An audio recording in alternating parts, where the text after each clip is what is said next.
Ben pour cet épisode numéro 10 maintenant, donc déjà 10 épisodes, on va se concentrer un petit peu plus sur qui nous sommes, donc qui est Fred et qui suis-je. Aujourd'hui, ça va être un épisode dédié, consacré spécialement à Fred. C'est moi. Donc, je vais endosser un petit peu le rôle de host de Super Potion. Il y aura un petit peu des similitudes avec mon podcast. Mais voilà, on va parler un petit peu de ce qu'est l'entrepreneuriat dans le monde des spiritueux et puis donc pas mal de questions plus personnelles vis-à-vis de mon acolyte. Donc salut Fred, enchanté de t'avoir comme toutes les Salut, semaines. enchanté. Je me suis rasé pour l'occasion. Ah Voilà, parfait. Ah mais oui, j'avais même pas remarqué, mais la barbe est plus courte effectivement. voilà. Ça rafraîchit un petit peu le visage. Ça fait un peu moins druide.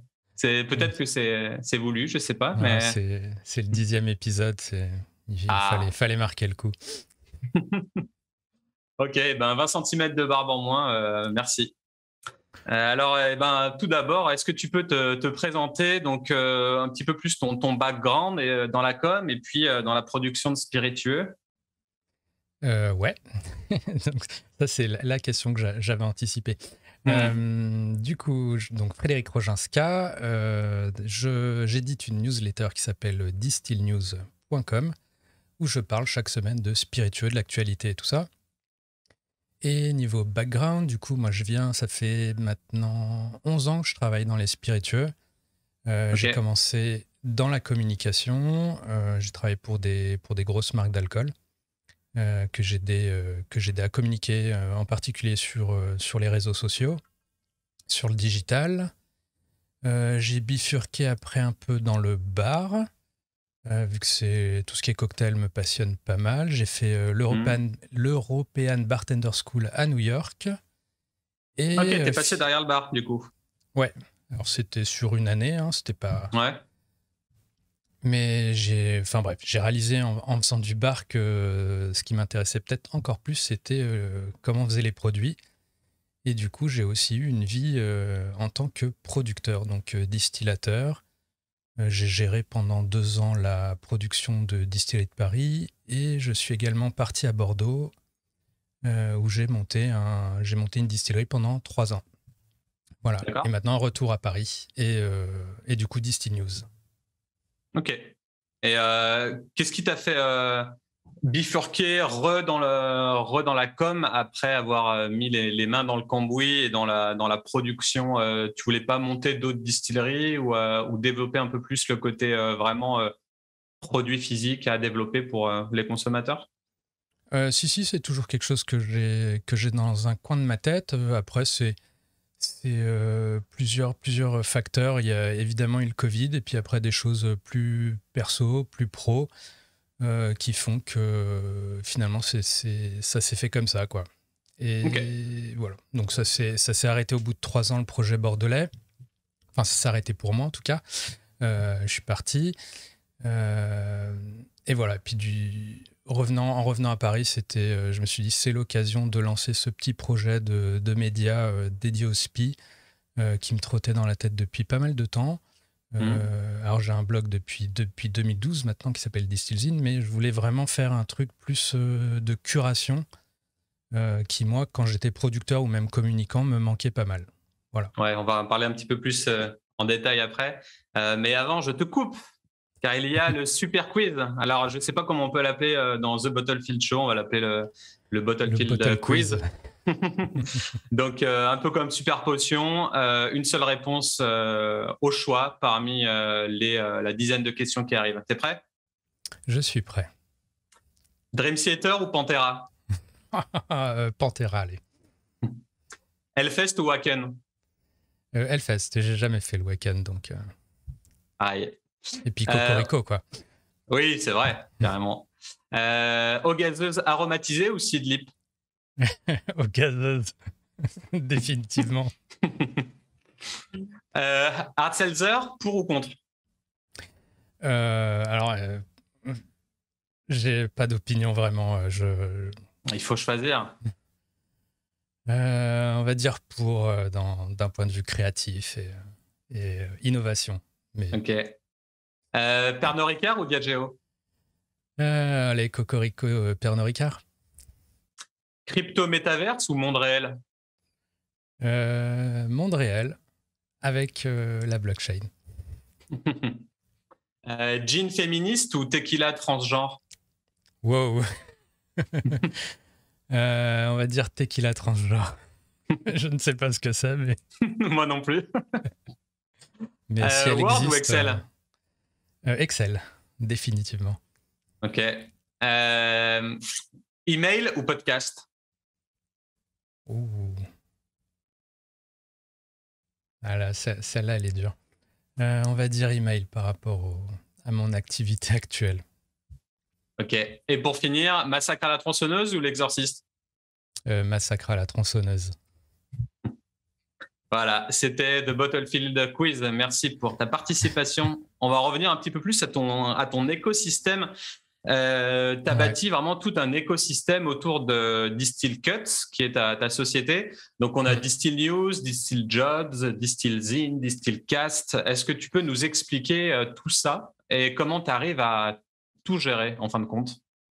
C'est vaste. À la base, donc depuis 2012, j'ai Distill Zine, donc qui est à la base mon blog pour partager ma veille sur notamment la communication et tout ce qui est mode de consommation, cocktail et tout dans les spiritueux. Donc ça a maintenant 9 ans. Ouais, 9 ans. Et tout le reste est venu plutôt se développer sur l'année écoulée, là, donc depuis le Covid. Avec l'idée, donc, maintenant de bien distinguer la partie Distillzine avec le côté plus blog, magazine. Faire maintenant développer une newsletter, donc là pour aller vraiment faire de la curation et proposer un service de si justement t'as pas envie de te taper plein de blogs, plein de social media et tout, et t'as juste envie d'avoir l'essentiel de l'actu en 5 minutes de lecture, il y a une newsletter pour ça. Et à côté, du coup, on a donc Distill Jobs, donc ça c'est tout récent, c'est avec l'idée de regrouper sur une plateforme tout ce qui est offre d'emploi liée au spiritueux, que ce soit dans la prod ou dans la com, le marketing, le côté commercial aussi. D'accord. Et puis même là, je suis en train de développer encore un truc pour avoir vraiment un flux d'actualité en plus. Voilà. Et puis, ça suffit pas, Distillzine. C'est déjà tellement complet que tu te demandes qu'est-ce que tu peux arriver à trouver en plus. Mais après, moi, je raisonne plus en termes de workflow et puis je pense qu'il y a différents médias pour différents types de personnes. Ouais, c'est sûr. Il y a un public clairement plus professionnel sur la newsletter, qui est peut-être plus branché, qui est peut-être plus côté des marketeurs, des cavistes et tout. Alors que si tu t'exprimes sur Instagram, ça va peut-être toucher davantage des barman. Sur Facebook, tu as peut-être, je sais pas, une autre génération de personnes qui va être touchée. Le blog, c'est encore autre chose. Tu vas peut-être toucher des gens qui vont faire des requêtes sur Google.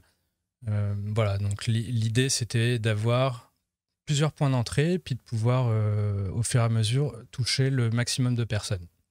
Ok, ouais, le bon média pour chaque personne, pour chaque utilisation. Donc c'est vrai, c'est un travail de port. Hein. Clairement, c'est ultra. Il faut trouver le temps, il faut arriver à gérer son workflow et tout. Et tu avais Distillcast, enfin t'as Distillcast, c'est la version audio de la newsletter, tout simplement, c'est ça? Oui, voilà. Donc ça, j'ai oublié d'en parler, mais effectivement, c'est. Il y a aussi l'idée comment optimiser tout ça, comment re-exploiter des contenus qu'on crée déjà. Donc si je crée une newsletter, pourquoi pas en faire une version audio pour les gens qui sont peut-être plus sensibles au côté podcast. Je vais développer aussi, je commence à le faire, le côté vidéo. Parce que par exemple, moi je suis pas mal de revues de presse sur YouTube et du coup pourquoi pas le faire là aussi. Et voilà, donc la newsletter est clairement le truc central, mais à partir de là, vu que le contenu existe, pourquoi pas le décliner sur d'autres supports pour justement toucher encore plus de gens. Ouais, c'est une très bonne idée. Et, dans tous les cas, on est dans un monde où il faut créer du contenu constamment et le contenu n'est pas forcément recyclé sans être nouveau et rafraîchi. Donc c'est ça qui est intéressant, c'est que tu changes de tu switches de média, mais du coup, vu que ça parle plus à une audience qu'à une autre, bah, ils vont voir une valeur supplémentaire, même si c'est la même chose globalement que tu dis. Donc, non, c'est vraiment intéressant de faire ça aussi. Et puis, il y a Ouais. aussi plein de contenus que les gens zappent, hein. Ils ne sont pas là derrière leur Oui. téléphone tout le temps. Derrière Après, ton... je vais adapter et j'ai bien conscience que quelqu'un qui va lire la version écrite ne va pas forcément écouter la version audio et vice-versa. Donc, quand bien même je ferais le strict identique, ça, je pense pas que ça serait pénalisant vu que ça serait des audiences différentes. Ouais, carrément. Donc, tu as également des side projects, The Bottlefield Show, donc ce qu'on est en train de faire ensemble, Exactement. Clear Ice Fetish, Mission Cocktail, et même un vlog dont tu parlais tout à l'heure sur YouTube. Tu nous expliques ces side projects? Par exemple, sur la Clear Ice, donc ça, c'est un compte Instagram où je repartage des photos de Clear Ice, de bars, de producteurs de Clear Ice. Donc ça, c'est simplement parce que c'est un sujet qui me passionne depuis au moins 6-7 ans. Et, Tu peux nous réexpliquer ce que c'est que la Clear Ice? de la glace pure, de la glace bien translucide qu'on emploie de plus en plus dans les cocktails, puisque c'est quelque chose là qui commence à vraiment se normaliser, c'est cool. Mais quand tu as un cocktail et que finalement peut-être 80% du contenu c'est de l'eau, c'est des glaçons, j'ai toujours trouvé étonnant qu'on ne prête pas plus attention à la glace. Si tu as le meilleur whisky du monde mais que tu le fous sur de la glace de poissonnier, c'est dommage. Et pourtant c'est souvent négligé. Donc j'essaye de promouvoir un peu cet aspect-là. Et puis je vois qu'il y a des business qui se montent de Clear Ice en France. Donc c'est cool, c'est d'autant plus cool. Ok. Ouais, c'est vraiment niché hein, comme délire, hein. J'avoue que je connaissais pas avant de te connaître, clairement, même si j'aimais bien les cocktails, mais Mais peu de gens y font ça, attention, hein. C'est vraiment très bar et ouais. moins consommateur, mais Mais je pense qu'on le remarque parce que dans les bars, quand même, quand il y a un aspect esthétique, visuel, et ouais. je pense que si tu passes d'un bar qui le fait à un bar qui ne le fait pas, tu vas voir directement le contraste, quoi. Donc voilà pour l'aspect Clear Ice. Mission Cocktail, alors ça, je développais ça au moment, alors en parallèle de la newsletter quand il y avait les confinements. J'ai vu que des bars faisaient des cocktails à emporter, que toute cette offre RTD aussi se développait pour des gens qui n'ont pas forcément un bar à côté de chez eux. Et du coup, j'ai voulu mettre ça en avant aussi pour simplement donner un petit coup de pouce, un petit peu plus de visibilité à certains acteurs du bar et tout qui étaient fermés, qui avaient peut-être que leur compte Instagram pour communiquer. Et j'ai voulu donc élargir ça. Et également, d'un point de vue conso, c'était pas forcément évident de savoir quel bar fait de la vente à emporter, qui n'en fait pas. Est-ce qu'il y a d'autres offres parallèles si je n'ai pas de bar à cocktail dans ma ville? Et de pouvoir concentrer tout ça sur une seule plateforme. Okay. Donc ça, c'était d'autant plus pertinent qu'il y avait excuse-moi. Il y avait le confinement de novembre, puis celui de janvier. Enfin, je sais même plus. Enfin, ouais, les bars. Il y en avait tellement. Voilà, les bars ont réouvert le 19 mai de mémoire. Donc, c'est-à-dire qu'il y a eu pas mal de temps où ça pouvait être une solution pour mettre un peu de beurre dans les épinards. Donc, c'est toujours quelque chose que tu proposes à la fin de ta newsletter. Il me semble que tu dis à tous ceux qui ont un projet cocktail de venir t'en parler pour Mission Cocktail, etc. Il me semble qu'il y a ce message à la fin. Exactement, non? Ouais. Alors, pas systématiquement, sachant que maintenant les bars ont réouvert, donc le site est un petit peu moins pertinent, mais bon, il est toujours là. Et puis voilà, on ne sait jamais. Là, on parle de 5e vague et tout, donc peut-être qu'il va se révéler d'autant plus pertinent dans les semaines ou mois à venir, quoi. Bon, Ouais, j'espère pas pour le coup. J'espère pas non plus, même si c'est un projet à toi. Voilà. Honnêtement, j'avoue que. Mais ok pour Mission Cocktail. Et puis The Bottlefield Show qu'on fait ensemble depuis août, il me semble, donc avec un épisode par semaine sur l'actualité, plus en version vidéo. C'est bien ça. Ça fait beaucoup de choses. Et alors là, maintenant, côté matériel, côté geek, quels Mhm. sont tes outils de tous les jours et tes préférés? Waouh. Oh là là. Bon, alors déjà, je suis un gros fan d'un site qui s'appelle AppSumo qui fait des super deals sur des SaaS, des Software as a Service. Ouais. Donc, c'est quelque chose que je check souvent pour voir un peu comment optimiser le travail, quoi, surtout quand on est quand on est dans le digital. Mhm. Je dirais au quotidien, j'utilise Feedly pour ma veille. J'en utilise un autre aussi qui s'appelle InnoReader. Donc pour tout ce qui est flux RSS, parce que pour pondre une newsletter, faut capter un peu toutes ces infos. Donc ça, c'est mes deux outils principaux quotidiens. Après, il y a les outils de mailing. Je t'avoue, je saurais même plus te dire spontanément. Mais je m'intéresse beaucoup aussi à tout ce qui est automatisation. Et sinon, l'outil phare, ça reste Excel, qui permet de faire tellement de choses. Euh, et voilà. Ok. Comme Google Sheets.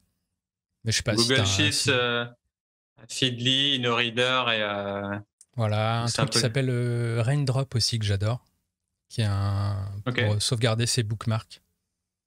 Voilà, puis Hmm. après j'ai des trucs comme if this then that pour créer des workflows. Mettons, je mets un truc en favori dans Feedly, ça me le backup dans un fichier Google Sheets, ce qui Ah, fait ok. ce qui fait C'est un qu'en genre de début de Zapier, semaine, quoi. ouais exactement, ce qui fait qu'en début de semaine, quand je prépare mes newsletters, j'ai tous mes liens regroupés en un seul endroit et voilà, après c'est. Mais voilà. Ok, donc bien porter productivité et forcément, si tu es tout seul Mm, et que tu fais tout ça, au bout d'un moment, il faut bien arriver à gérer ton temps, sinon tu es débordé et puis absolument. tu fais rien de bien. Donc, c'est vrai que. Donc, est-ce que tu penses que tu as passé plus de temps à geeker ces logiciels qu'à faire ton propre travail? Au final, comment ça se balance le ratio? C'est un travail perpétuel d'optimisation, de trouver encore comment faire mieux, comment faire plus vite, plus facilement, que ce soit moins pénible. Ouais. Et après, c'est simplement, je vois ça comme reculer pour mieux sauter. Donc, des fois, tu vas peut-être perdre une demi-journée à apprendre des formules sur Excel, sur Google Sheets, mais derrière, enfin, tu vas développer tes petits outils qui font que cette demi-journée, en fait, tu vas la rattraper parce que tu vas ensuite économiser grâce à ça 2 heures par semaine et ainsi de suite. Ouais. Et puis, Ouais, non, c'est top, hein. il y a un petit côté hobby aussi. Je te dis, je regarde AppSumo très régulièrement. Ou Ouais, c'est Product assez Hunt addictif, aussi. hein. Ouais. Depuis que tu m'en as parlé, en tant qu'entrepreneur, tu as envie d'avoir les meilleurs outils et les petites Mm. pépites secrètes que personne n'utilise et surtout aussi des concurrents et des alternatives beaucoup moins chères à tous les gros comme, je sais pas, Miro, Zapier, Mm. Vidéo Ask ou Typeform ou toutes les choses comme ça qui coûtent ultra cher. Et à chaque fois, il y a des petits qui arrivent sur le devant de la scène et c'est des lifetime deals généralement. C'est ça qui est Ouais. intéressant et tu m'en Et avais parlé et j'avoue que au-delà c'est de ça, cool. enfin, si ça intéresse les gens, il y a aussi un site qui s'appelle le Product Hunt Mm. qui référence plein d'outils tous les jours. Les gens votent et des fois, tu découvres des choses comme ça. Ouais, c'est un peu le crowdfunding du logiciel, quoi, dans l'idée. Mm. C'est un peu ce genre de plateforme, non? Carrément, oui. Le principe, c'est donc des outils qui se montent, qui, pour se financer, vont proposer des deals qui vont ça va leur donner beaucoup de visibilité parce que il y a quand même un paquet de monde qui visite le site. Ça permet aux gens de tester, de devenir peut-être un peu comme on en revient à ce qu'on disait dans un autre podcast, le côté ambassadeur aussi. Quand tu découvres un outil, tu l'aimes bien, tu vas en parler autour de toi et puis Ouais. des outils vont se développer comme ça. Et tu vois Mhm. que 2 ans après, l'outil, il a explosé. T'es content, t'as ton deal alors que le truc, il coûte 90 balles par mois normalement et toi, tu ne payes plus rien parce que t'étais dans les premiers, quoi. Ouais. Et justement, il y a ce côté addictif et des fois, tu te dis, est-ce que j'achète ça Moi, ça me le fait. J'adore la nouveauté, j'adore apprendre et tout. Et du coup, à chaque fois que je vois un nouvel outil qui a l'air un peu juteux, un peu cool, je me dis, allez, si je l'achetais, en fait, je fais qu'acheter des trucs qui me servent pas au bout d'un moment. Donc, il faut arriver à faire la part des choses. Et la discipline, ça.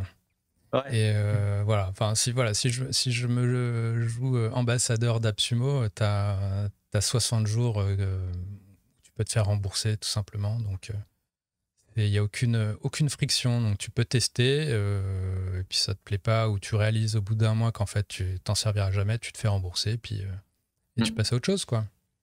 Ok. Et côté matos, niveau vidéo, podcast, etc., t'as un petit appareil photo, un objectif Ouais, là, je suis sur un Canon avec un objectif à un 24 mm, là, D'accord. voilà. J'ai un autre appareil photo, mais bon, là, on va dire pour ça, là, j'ai un réflexe. Enfin, voilà, j'ai un micro Rode, j'ai un petit Rodecaster, une petite carte d'acquisition pour mettre l'appareil photo dans l'ordinateur. Et voilà. Et puis un Stream Deck peut-être, on utilise OBS pour faire ce podcast. Et un petit Stream Deck pour faire les switches de cam voilà, que vous voyez chaque semaine. Voilà, en fait, c'est moi qui pilote ça manuellement en même temps. Jusque-là, sans trop de dégâts, a priori. Voilà pour les fans de Twitch, le petit background matos pour faire cette émission. Alors, c'est sûr que ça va s'optimiser avec le temps. Hein. Là, on commence, on a 10 épisodes. Quand on voit les petits jeunes qui arrivent sur YouTube et qui ont 22, 24 ans et qui nous mettent une claque sur la prod, ça fait toujours un peu grincer des dents, mais on va y arriver au fur et à mesure. Alors, pour continuer sur ton interview, moi, je t'ai découvert sur Spotify quand je recherchais au final des émissions spiritueuses pour savoir où je me situais avec Super Potion, etc., si j'avais de la concurrence et tout. Et il y a ton aspect métal qui m'a direct plu, mais il y avait autre chose qui se dégageait en plus quand je t'écoutais, c'était le côté no bullshit que tu placardais. C'était limite un porte-étendard au-dessus de toi, no bullshit. Et c'est un truc qui m'a attiré au final parce que je me demandais si tu parlais d'agences comme les miennes, parce que j'étais dans le marketing et du coup, est-ce que le marketing est toujours du bullshit ou je sais pas. Donc du coup, je me demandais si déjà tu me connaissais et en plus s'il y avait un rapport avec le côté moi j'aime pas le marketing, je suis no bullshit, etc. Donc du coup, ça m'intriguait et au final, je me suis rendu compte que c'était pas forcément ça que tu taclais. Mais est-ce que tu peux nous en dire plus sur cette volonté-là, sur ce claim hein, que tu portes haut et fort? Alors, ça part du constat que j'ai toujours trouvé que il y avait beaucoup de marques qui brassaient beaucoup de mots, enfin un peu du vent avec du verbiage et tout. Je recevais beaucoup de communiqués de presse qui disaient beaucoup de choses et en même temps rien du tout. Et ce qui me manquait, c'était, moi en tant que producteur, c'est que finalement, on voyait très peu, enfin quand tu vois des marques, on voit très peu comment les coulisses, comment c'est fait. Il y avait un côté trop storytellé souvent. Et que ce soit à Distillerie de Paris ou à Bordeaux, je voulais vraiment développer un côté plus brut et martelé, voilà. Il y a beaucoup de marques qui se montent, tu sais même pas qui le fait, comment c'est fait, ils te montrent rien, ils gardent tout secret parce qu'en fait, ils sous-traitent ou je ne sais pas. Et du coup, je voulais mettre en avant le côté, bah voilà, nous on fait vraiment avec nos mains et on est fiers de ça, donc on va le montrer. Et donc développer cet aspect-là qui est aussi un peu aller à contre-courant du storytelling et dire aux gens que quand on leur explique ça ou ça sur une marque, en fait, ça veut pas dire grand-chose ou c'est peut-être... Enfin, c'est des beaux mots pour peu de choses finalement. Et voilà, d'avoir un discours plus vrai, plus brut et de vulgariser davantage les spies et montrer que c'est pas juste, je sais pas, un mec en costard en train avec un verre de dégustation dans les vignes, enfin qu'il y a des gens, ils mettent des bottes, ils se salissent et que c'est comme ça, c'est ça la réalité, quoi.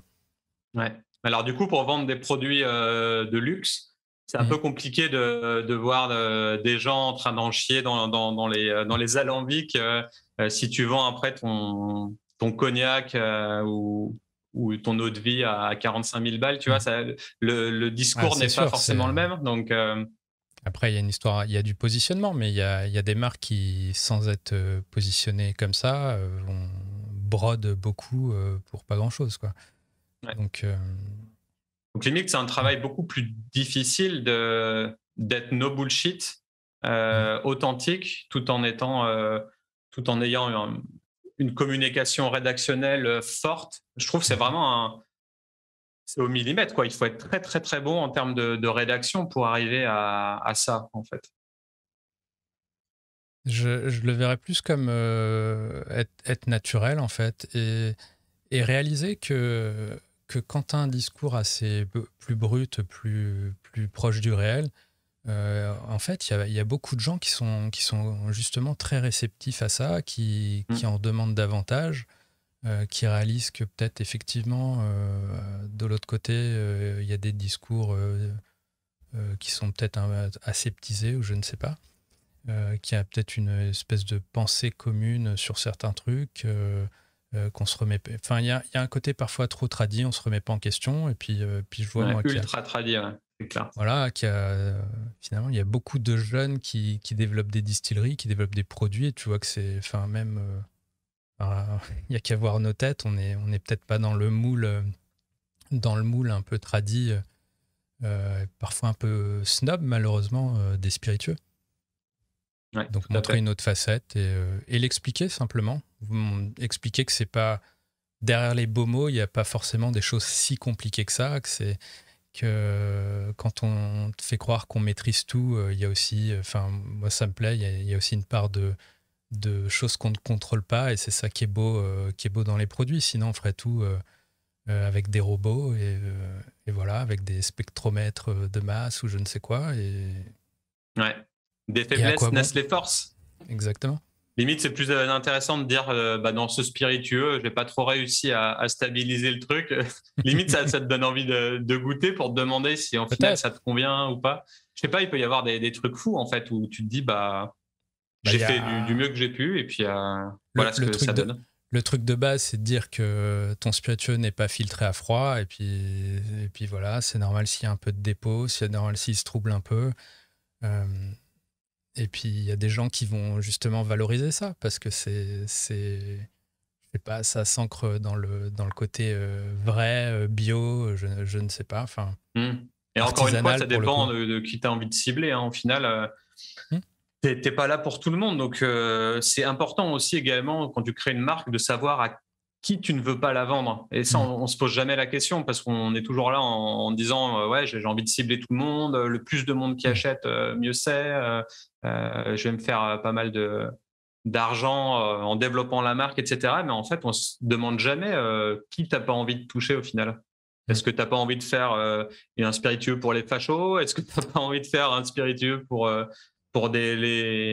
sais pas, pour la tranche d'âge entre 50 et 70 ans? Est-ce que tu veux faire des spiritueux plus pour ceux qui ont Hmm. 18 piges? Enfin, tu vois, je pense que c'est très Bah, légitime de cibler vraiment une tranche minime, alors pas forcément d'âge, mais en tout cas de après, je pense que psychographique, démographique.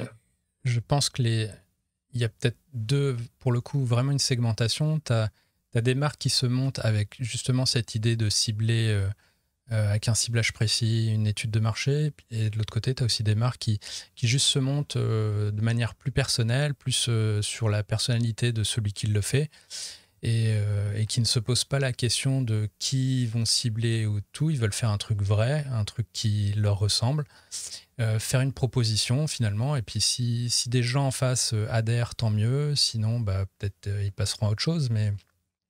Mais Mais c'est voilà, il très y souvent le a... cas, hein. En plus, avec le crowdfunding et tout, j'ai l'impression que Hmm. maintenant, 70% des marques de millennials se montrent comme ça. Mais malheureusement, c'est aussi la raison pour laquelle les gens m'appellent après, au final. C'est Hmm. qu'au final, ils n'ont pas assez réfléchi et du coup, ils sont directs en rebranding alors que ça fait même pas un an qu'ils existent. Donc, du coup, ça fait quelque chose de bancal. Donc, Hmm. je vois l'idée et je pense que je ferais peut-être exactement la même chose qu'eux. Sauf que le moment où ça prend vraiment, eh ben, c'est pas assez poussé pour que ça prenne encore plus et pour que ça monte de manière exponentielle. Donc, c'est vraiment un équilibre à trouver. Enfin bon, Après, c'est Bon, la faut avoir stratégie de ses marque. convictions. Ouais, Il c'est y vrai. en a pour tout le monde. Hein. Et- On va un petit peu basculer sur Hmm. Distill Gin. Ouais. Donc, c'est la newsletter dont tout le monde parle en ce moment dans l'univers des spiritueux, cocktails, bars. Donc, comment ce travail de curation t'est venu à l'idée? D'un constat tout simple, aussi bien quand j'étais dans la com pour des marques d'alcool ou quand j'étais producteur, bah, finalement, t'as la tête tout le temps dans le guidon, t'as pas le temps de forcément t'informer, de savoir ce qui se passe autour de toi. Ou du moins, si tu vas souvent faire un arbitrage, tu vas plutôt, je sais pas, t'as des clients, tu vas bosser pour tes clients plutôt que de faire ta veille, tu vas Hmm. euh, faire ta prod plutôt que finir ta prod plutôt que t'informer. Et du coup, une frustration qui m'a fait penser, mais ça serait cool d'avoir un espèce de condensé facile à consommer. Et voilà, d'où du coup est née la newsletter avec cette ligne directrice de OK, tu vas t'y abonner, et puis une fois par semaine, avec une lecture de 5 à 10 minutes, tu vas être à peu près au courant de ce qui se passe dans l'industrie. Ça, voilà, sans avoir à taper du scroll, de l'infinite scroll sur Instagram, sur Facebook, sans Hmm. avoir à checker 10 blogs différents.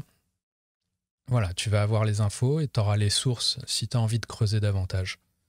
Euh, Donc, voilà, c'est une donc je sais pas longue si... newsletter par semaine, c'est ça, en deux versions, écrite et audio. Donc, ça fait beaucoup de travail. Hmm. Comment tu t'y prends et c'est quoi ton process pour digérer et produire tout ça? Bah, y a un bon travail de setup pour réunir plein de sources différentes. Puis après, c'est une veille qui va être soit quotidienne, soit des fois je vais faire ça d'un coup. Je vais traiter donc avec un outil type Feedly, type InnoReader, qui va concentrer du coup tous ces flux d'informations. Je vais pouvoir traiter ça. Chaque fois que je vais, je sais pas, sur LinkedIn, sur Instagram et que je vois quelque chose d'intéressant, je vais le bookmarker. Ouais. Tout ça va converger vers, pour le coup, un fichier Excel. Et à la fin, je n'ai plus qu'à prendre mon fichier Excel et faire un peu de tri, rechecker tous les articles, faire mes arbitrages entre ce qui va passer ou pas. Euh, et voilà, il y a un gros taf après de lecture. Mais en gros, alors je sais pas combien j'ai de sources, mais j'en ai un bon paquet. Chaque semaine, je dois avoir, si je laisse tourner le truc comme ça, je dois avoir un bon millier d'articles qui sont Ouais. dans l'outil.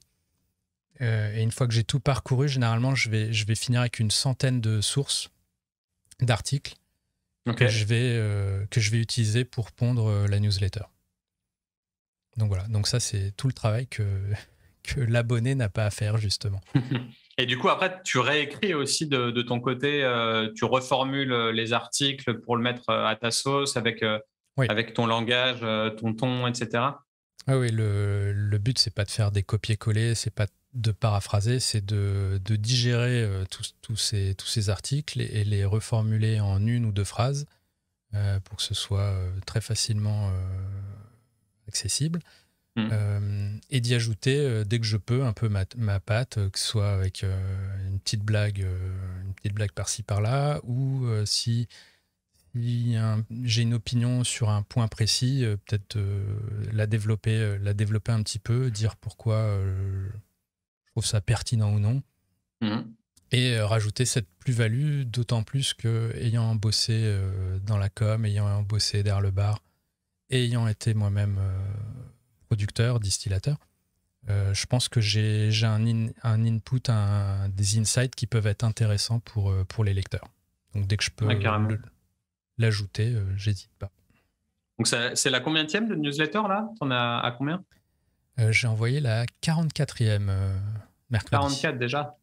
Ouais. Ça fait énorme. Donc ça Et est-ce que fait, tu as c'est depuis changé de décembre. ton au final en fonction de ce que tu as envoyé? Est-ce que tu t'es rapproché de ton audience parce qu'elle veut quelque chose de particulier ou un ton particulier? Ou est-ce que tu as reformaté ta newsletter en fonction des mois Non, je pense qu'elle est... Enfin, probablement petit à petit, elle évolue, mais Je pense peut-être que je me lâche un petit peu plus au fur et à mesure. Et puis j'ai des bons retours comme quoi finalement, au-delà du côté curation qui plaît, j'ai quand même beaucoup de feedback sur le fait que le ton plaît, que ça change justement, qu'il y a un petit côté parfois impertinent, parfois peut-être même insolent ou, euh, ou iconoclaste. Et je vois que ça plaît. Du coup, ça m'encourage à le développer encore davantage. Ouais. Mais voilà, je dirais que Ok. c'est. J'ai essayé de mettre ça, d'instaurer ça. Enfin, tu vois, toi-même, tu dis le côté no bullshit quand tu m'as découvert il y a peut-être quasiment un an aussi. Donc, bah, c'était là à la base et je reste sur ce cap-là vu que je vois qu'en plus les gens sont réceptifs. Ok, c'est The Big Idea de Fred de No Bullshit. Donc le résultat envoie la chandelle, je suppose. Qu'est-ce que ça t'apporte personnellement et professionnellement, ce travail? Bah, ça développe d'autant plus ma connaissance de l'industrie. Ça crée pas mal de contacts aussi, parce que forcément, t'attires des lecteurs, t'attires des professionnels, des moins professionnels, des gens du bar, des gens du marketing, des gens dans des gros groupes, des gens totalement sur des unités de prod totalement artisanales, des gens en Belgique, des gens en Suisse, des gens en France. Donc ça, je sais pas, ça développe le réseau, ça développe l'expertise, ça développe, je pense, ma pertinence aussi. Ouais, on te fait plus confiance et on te demande ton avis, hein, c'est sûr, pour du Voilà, conseil. Hmm. carrément. Puis ça donne de la visibilité simplement, parce que il y a des gens qui me découvrent parce qu'ils ont vu mes productions, ils ont vu les vlogs, ils ont peut-être goûté certains de mes produits. Enfin, donc ça, ouais, visibilité. Et du coup, ça m'encourage à développer encore davantage et c'est ce que je fais. Ok. Plus que 3 questions pour moi. Mhm. Apparemment, la mouvance sans alcool, c'est pas trop ton fort et tu as pas mal de soutien derrière toi. C'est ça qui est intéressant. Est-ce que tu peux nous expliquer?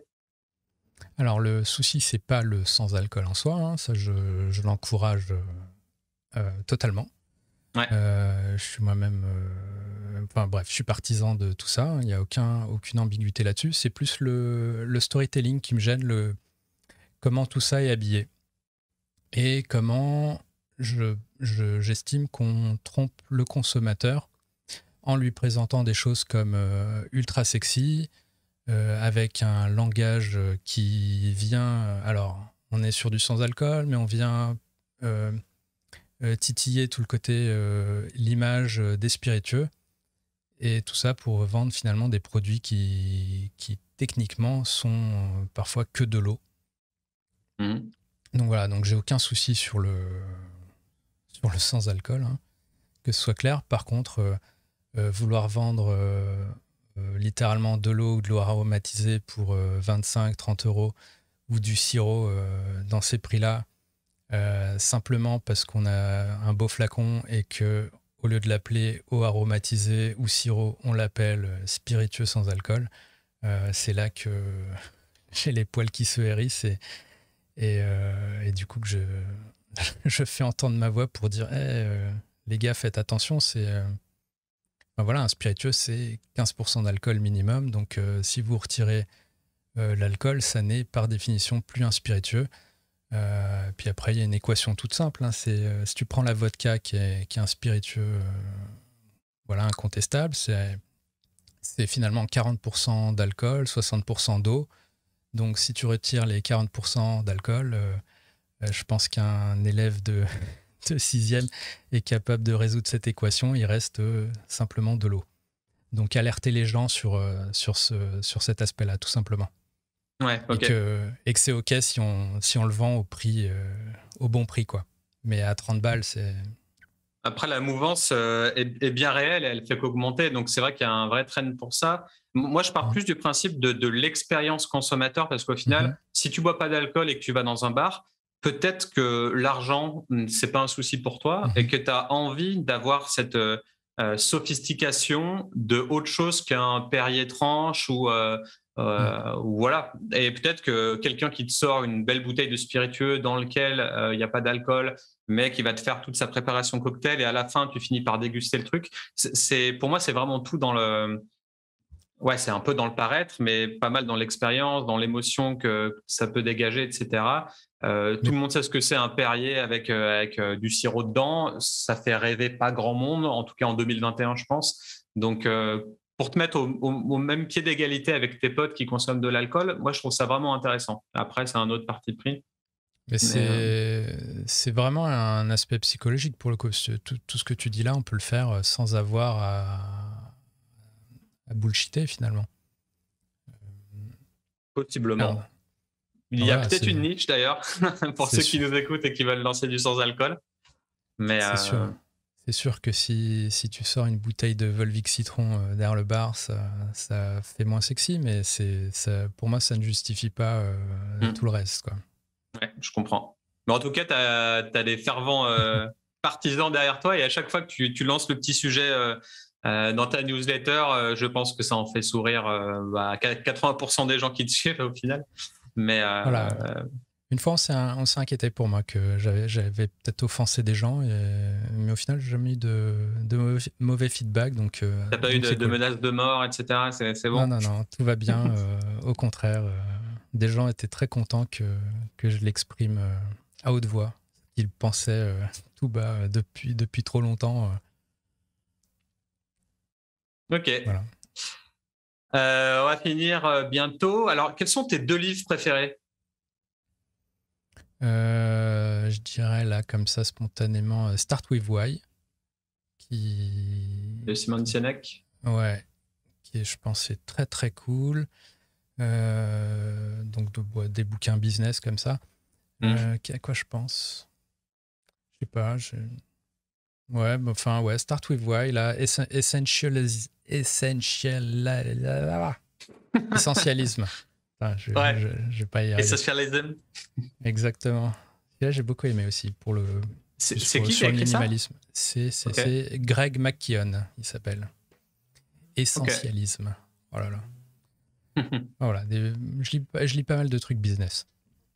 Mais là, ouais, spontanément, Start With Why, je pense que c'est The One Thing aussi, là, que je t'ai recommandé récemment. Ok, bah tiens, je le note. The One Thing. Hop.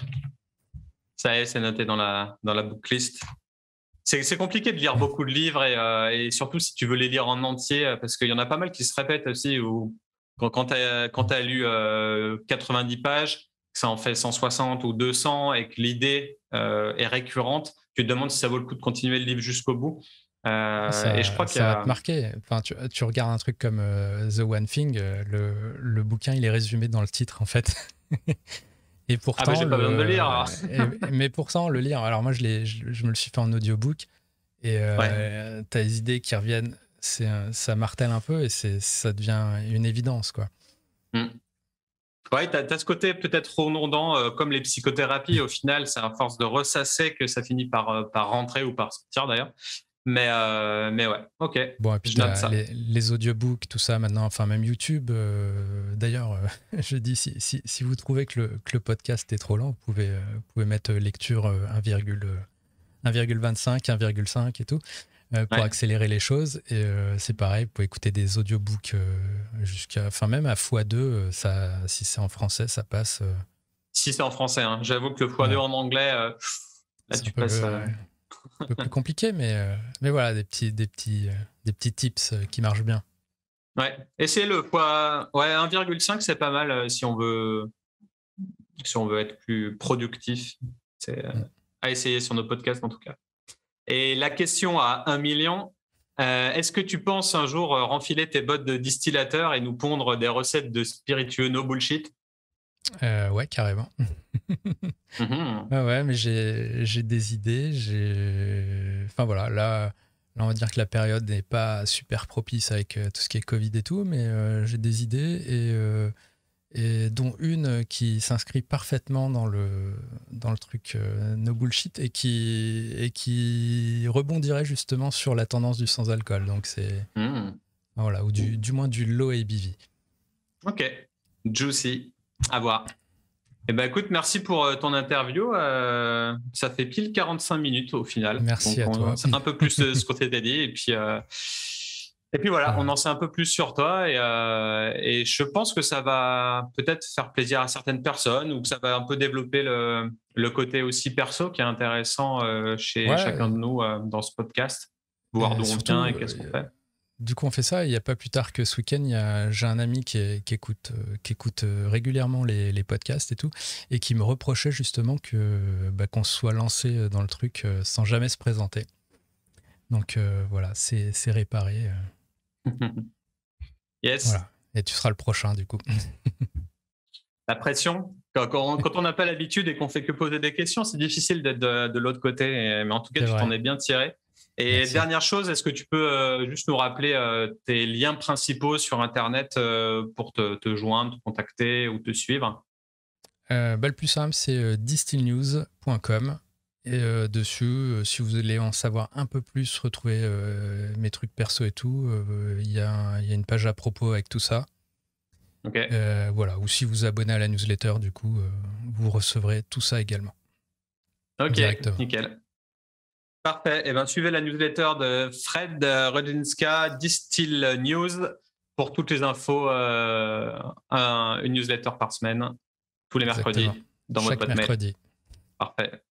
Merci. Merci. À bientôt. Allez, Ciao, ciao. Merci ciao. beaucoup.